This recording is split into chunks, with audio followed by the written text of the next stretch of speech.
Kakek saya itu teman baik Marah Rusli, pengarang Siti Nurbaya. Siti Nurbaya, Marah Rusli. Ayah saya pun demikian. Penulis? Bukan, bukunya banyak. Oh. Seandainya ini jadi film, aduh saya pikir asik banget gitu. Yang penting adalah suka, kemudian ingin. Jadi, terus membaca, banyak sekali membaca dan mempunyai kepekaan untuk menangkap kehidupan ini. Teman-teman semua, kali ini saya berada di kediaman Ibu Maria Asarjono, seorang penulis novel yang sangat digemari oleh berbagai kalangan di Indonesia. Mari kita ikuti bincang-bincang kami saat ini. Ibu Maria Asarjono, monggo katuran menyapa pemirsa. Halo para teman-teman pemirsa semua dan juga para pembaca penggemar buku-buku saya. Selamat berjumpa di dalam acara ini. Bu Maria, bisa nggak cerita kok bisa jadi penulis itu ceritanya gimana? Ya, kalau dipikir-pikir saya tidak pernah punya keberanian untuk menjadi seorang pengarang. Tetapi nasib saya terarah ke sana. Oh. Yang pertama-tama, kakek saya itu kebetulan teman baik Marah Rusli, pengarang Siti Nurbaya. Siti Nurbaya, Marah Rusli. Terus beliau adalah butuh buku. Bukunya banyak sekali. Itu pertama. Kedua, ayah saya pun demikian. Penulis? Bukan, bukunya banyak. Oh, jadi kutub buku juga. Nah, kebetulan saya waktu kecil itu saya SD-nya pagi di kelas 6 itu ya, saya ingatnya hanya di kelas 6 itu pagi, dan adik-adik saya sekolahnya siang sehingga saya kesepian. Iseng saya bacain majalah apa semua yang ada di situ saya baca. Di situ saya tiba-tiba merasa tergerak untuk ingin juga menulis. Jadi seolah-olah saya tidak punya bakat atau tidak punya keinginan atau tidak punya rencana untuk menjadi pengarang, tapi saya diarahkan untuk ke sana. Dan seperti tadi saya katakan, saya itu kesepian karena sendirian. Saya tidak dibesarkan ibu kandung saya ya. Jadi saya itu suka menulis buku harian. Di kelas 6 saya sudah menulis buku harian ya, tentu dengan cara yang sederhana ya. Sampai di SMP pun demikian. Jadi saya tidak banyak mengeluh atau apa, tapi mengeluh kepada buku harian saya. Buku harian. Tidak saya sadari, di situ saya mengeluarkan perasaan-perasaan, merangkai kalimat, melahirkan apa yang terpikir dan terasa oleh saya. Dan saya juga pernah ikut lomba mengarang majalah Murai ya waktu itu. Nah, itu juga saya menang begitu. Nah, nulis apa itu, Bu? Cerita anak-anak. Cerpen anak-anak lah gitu. Menang ya. Nah, setelah itulah saya menjadi kebiasaan saya menulis cerpen. Itu dengan mesin tik ya, belum ada komputer ya. Saya masukkan relasi sampai banyak begitu. Kemudian saya lulus SMA, saya menikah. Nah, lalu punya anak 4, sudah nggak punya waktu yang banyak, tapi saya tetap menulis. Suatu saat seorang kenalan yang jauh lebih tua dari saya datang ke rumah, lagi lihat saya ngetik, "Sini diketik apa?" Saya bilang, "Cerpen." Saya bilang, "Saya seneng gitu." Coba dong lihat, ini saya bisa tulis. Dia lihat kak yang di laci, dia baca di situ. "Hei, apik," katanya, "ini bagus," katanya gitu. Terus dia baca yang lain, tak bawa ke rumah gitu. Akhirnya dia baca dan kemudian dia merasakan, "Mbok dikirim." Waktu itu sedang booming Wiwina, Kartini, Sarina, Mutiara, Selekta, banyak lah buku majalah-majalah seperti itu. Kira-kira tahun pinten? Aduh, 78-an ya. 78-an sekitar itu, saya nggak ingat persisnya. Kok dikirim katanya. Saya mencoba mengelak ya, malu saya kalau diterima. Kan orangnya nggak lihat kali, jeneng manggil saya Jeng, nggak lihat Jeng Ambar, hanya Ambarwati. Nggak lihat Jeng Ambar kan, masuk malu. Oh iya ya, kirim. Ternyata diterima. Saya kirim ke majalah lain diterima. Akhirnya yang tidak terima saya kirim ke majalah lain diterima. Di situ rupanya saya terus ingin cerpen aja kan pendek ya. Saya mencoba cerber novelet yaitu ya. Oke. Novelet itu 1 kali pemuatan dalam majalah. Nun Sewu, itu yang pertama kali memuat tulisan Ibu itu Majalah Kartini kalau nggak salah. Majalah Kartini. Itu masih ingat Bu, judulnya? Aduh saya lupa saya. Banyak Pak. Oh, Terus iya, terang iya, banyak iya. sekali. Nah, terus tiba-tiba saya didatangi oleh penerbit Sipres kalau nggak salah. Sipres ini. Saya minta boleh nggak untuk dijadikan buku. Oh Itu silakan. cerpen ini tadi. Yang cerpen. Oh, cerita Yang bersambungnya. ya. Iya. Saya bilang nggak boleh kalau belum selesai. Gitu jadi akhirnya novelet jadikan buku tipis-tipis. Iya. Laris Mas. Hmm. Laris gitu. Akhirnya terus ada penerbit lain datang dan kemudian juga akhirnya sampai ada dari Gramedia datang. Iya. Saya ingat almarhum Pak Adi Subrata. Iya. Itu pertama kali novel yang sesungguhnya yaitu Iya. Antara Dua Benua. Ini yang saya buat sama berapa bulan ya Iya. lupa, sekitar 3 bulan. Antara Dua Benua ini adalah novel pertama. Pertama oleh penerbit Gramedia. Iya. Dan Antara Dua Benua itu percintaan antara seorang gadis Jawa ningrat Iya. dengan pemuda Belanda. Mereka sekelas begitu. Iya. Nah, ini cerita yang pertama kali Iya. dimuat di Gramedia dan saya merasa ini buat saya kepuasan yang luar biasa karena Titis Basino pernah Titis dengar? Basino, iya, kok. Itu sastrawati ya, Iya. itu pernah mengatakan Titis dimuat di Basino. pernah dimuat di koran Minggu Kompas. Iya. Jadi mengatakan Antara Dua Benua ini setara dengan tulisan NH Dini.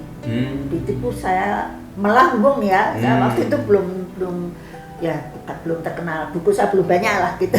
Jadi saya merasa melambung, berarti saya punya bakat gitu. Nah setelah di situ tiba-tiba dari Pak Adi Subrata kita film, bukan Pak Adi Subrata, kenalannya siapa ya, dari saya lupa ya, pokoknya perusahaan film itu mau difilmkan. Ternyata setelah ini itu kan masa lalu mesti harus pakai, wah ini biaya mahal jadi nggak jadi begitu. Tapi kemudian ada yang lain-lain difilmkan, tapi bukan yang ini. Seandainya ini jadi film, aduh saya pikir asik banget gitu, karena ini sampai cetak ulang, tapi lama sekali tidak cetak ulang karena terus saya menulis yang lain-lain di Gramedia. Terus kok nggak dicetak-cetak ulang lagi, waktu itu sudah beberapa kali cetak ulang, saya lupa. Terus saya ngatur sama Pak Adi Subrata, boleh nggak saya ambil untuk saya berikan kepada penerbit lain, kok penerbit lain mau. Akhirnya beberapa penerbit akhirnya, bukan sekaligus ya, ini selesai gitu, nggak terusin ya. Ya saya minta boleh nggak, saya minta lain cetak ulang. Tapi ya setelah itu memang banyak buku saya yang lain sih. Ya, kira-kira udah berapa buku Bu yang Ibu tulis novel? Saya nggak bisa persisnya berapa, tapi kalau 120, 125, 130 ada deh. Ada yang memang pure saya nulis khusus untuk novel, ada yang dari cerita bersambung atau novelet dari majalah-majalah saya kembangkan. Ada yang Nah, dari sekian buku-buku novel yang Ibu tulis itu yang paling berkesan selain Antara Dua Benua ini apa? Banyak yang berkesan, tapi kadang-kadang tidak mau saya ceritakan sesuatu karena ada cuplikan-cuplikan gitu. Nah, terus yang difilmkan apa aja yang Ibu ingat itu? Bukan Istri Pilihannya itu. Bukan Istri Pilihan. Di Balik Dinding Kelabu. Terus kemudian 8 tahun kemudian, terus kemudian Boyolali ya. Ada beberapa sih, ya banyak sih enggak sih, tapi ada beberapa gitu. Terus yang disinetronkan ya tadi yang saya bilang 3 orang perempuan sama buku harian yang tertinggal. Setegar Gunung Batu itu yang difilmkan. Pak. Nah ini kalau sebagai penulis nih, kalau misalnya ada yang pengen jadi penulis itu kira-kira apa sih yang mesti dipersiapkan, dipelajari?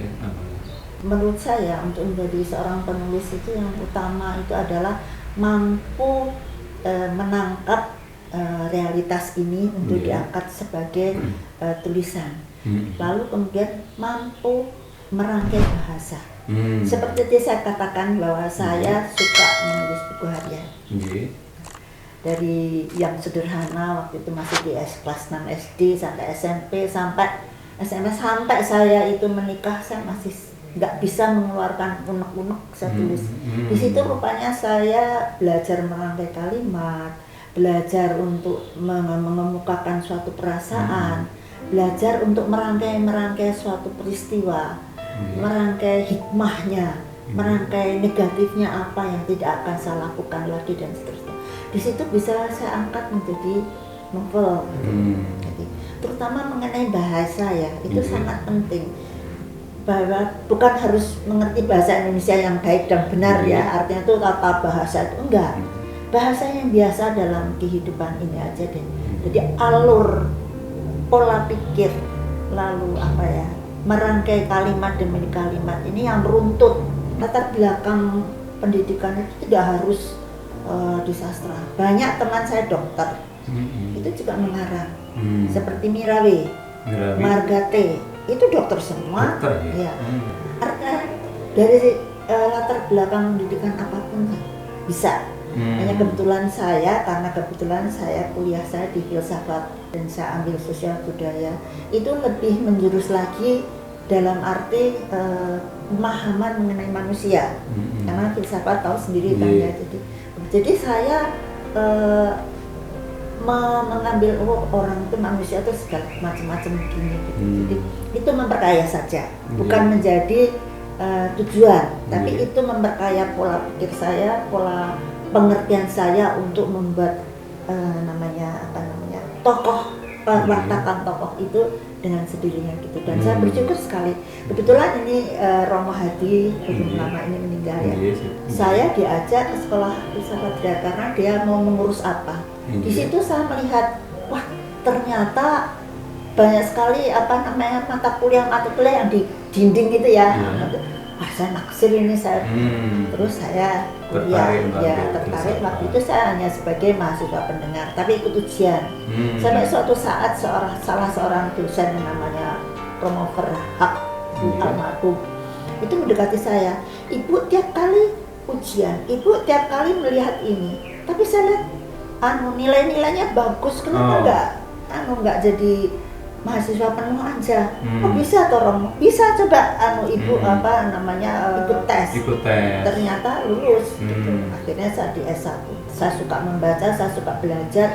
Biasalah dikasih sekaleng maunya sebakul. Nah, jadi saya setelah selesai S1 saya ambil S2 di dalam hal ini. Saya sangat menghargai suami saya yang memberi kebebasan saya untuk merealisasikan keinginan saya untuk maju, dan karena bukan masalah untuk menjadi buku tok ya atau novelis saja tidak, tapi memang saya suka belajar gitu.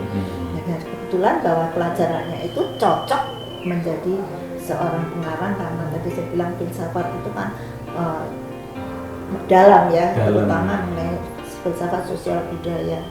Jadi sampai sekarang saya bersyukur kepada Romo Hadi, berterima kasih Romo yang sudah di surga, lalu bersyukur pada nasib saya, bersyukur pada suami saya penuh pengertian dan anak-anak saya yang memberi kebebasan pada ibunya untuk realisasikan potensi yang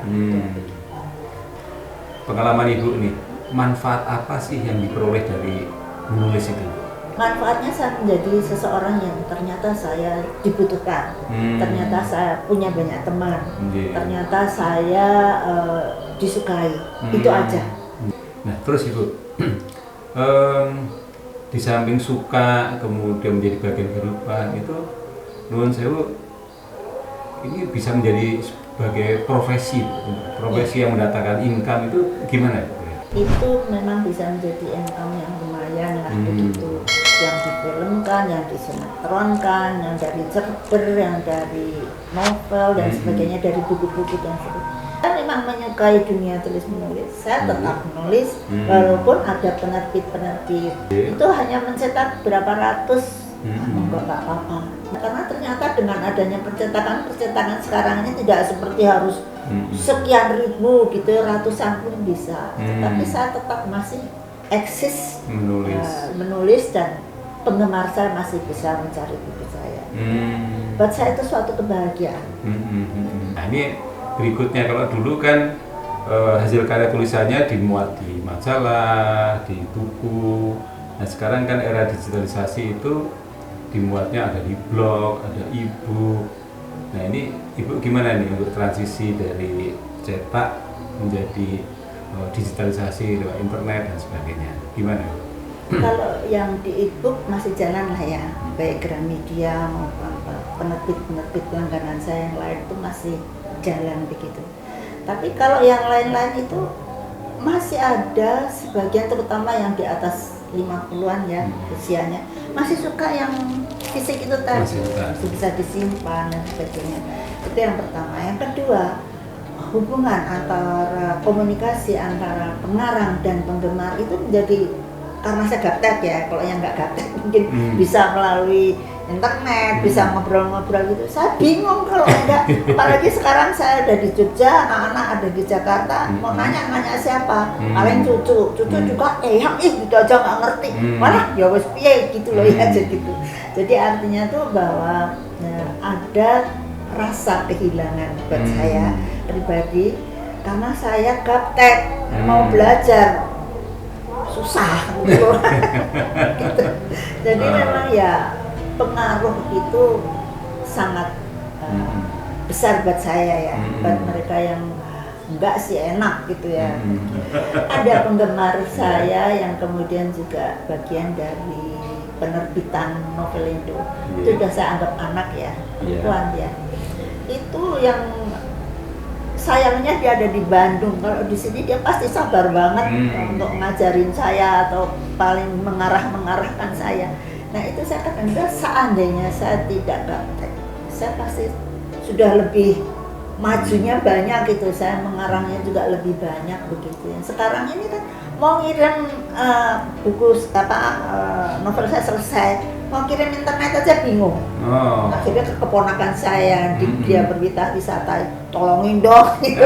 Nah itu kan ya buat saya merasa juga, pertama nyusahin orang, kedua juga nggak bisa langsung berkomunikasi dengan yang nerima itu kan gitu. Tuh, jadi ya gaptek itu jelek. Jangan merasa bahwa itu dimaafkan, itu jangan. Harusnya saya tuh sebenarnya suka belajar, tapi dalam hal yang kayak gini-gini ini takut keliru, karena saya pernah hilang, wah saya nangisnya berhari-hari, nangis ada kutip, aduh nangis burai. Ya gimana ya, karena yang memang ya. Tapi ini Bu, memang eranya memang beda. Jadi untuk transisi itu memang sebaiknya biar cepat ya ada pendamping ya. Sekarang ini sedang menyelesaikan tulisan apa itu? Nah judulnya namanya Arundalu, itu nama bunga. Nama bunga yang harum itu harum. Dalu itu bahasa Jawa, malam hari. Itu semerbak ya. Itu sebetulnya tulisan saya waktu masih di Jakarta. Itu terhenti lama karena saya urusan ini, urusan itu. Tiba-tiba di sini saya kok ingin melanjutkan. Sekarang sedang saya lanjutkan dan mudah-mudahan akan selesai dalam waktu yang tidak lama. Begitu.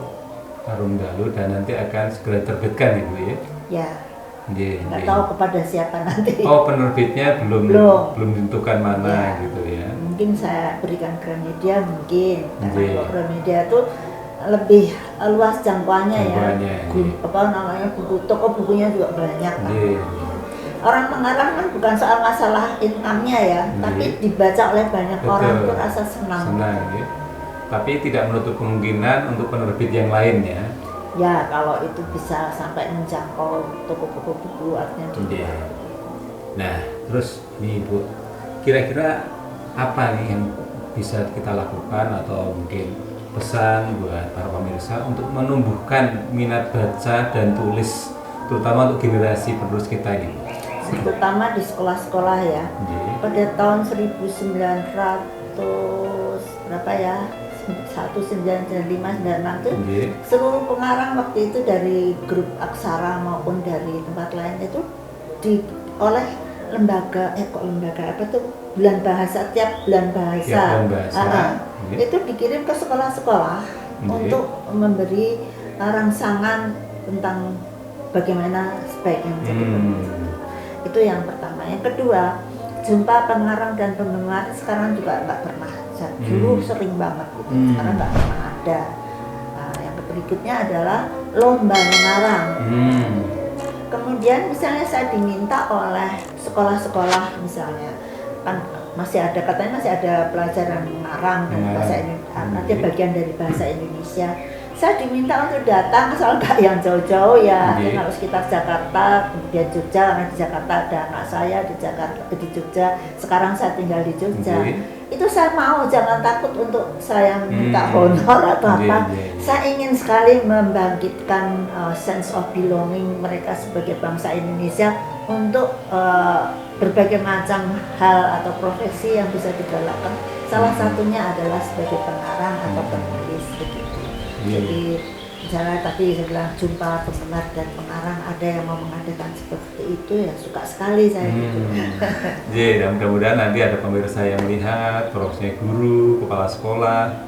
Nah ini terinspirasi untuk mengundang ibu atau pengarang yang lain untuk menumbuhkan ya, menstimulasi, mendorong para siswa untuk senang menulis dan membaca.